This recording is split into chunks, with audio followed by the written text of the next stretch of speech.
Mummy आज लय भाज्या दिसायला लागल्यात, आज काय नियोजन आहे? येळामुशी आहे ना, त्याच्यामुळं नियोजन केलंय.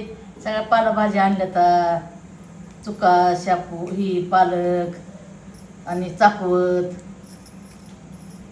मग ती आता बाजरीच्या भाकरी भाजी करायची, आंबील घुगऱ्या करायच्या आणि देवाला निवड दाखवायचा आणि खायच्या. आणि कोण बाजरीच्या भाकरी बी करते, कोण उंडे बी करते, ज्वारीचे बी करते, गव्हाचे बी करते आणि बाजरीचे पण करते. गावाला मग करायचे, शेताला घेऊन जायचे, पाठच करायला लागायचे लोक. 10-11 वाजता तर चढावर राहायची घेऊन जायला. आणि मग या रे जेवायला, आंबील प्यायला या, थोडी का होईना पण प्यावं लागेल बघा आंबील या म्हणायची. मग पाहुणा रावळा यायचं, येणारा जाणारला बी या म्हणायचे लोक.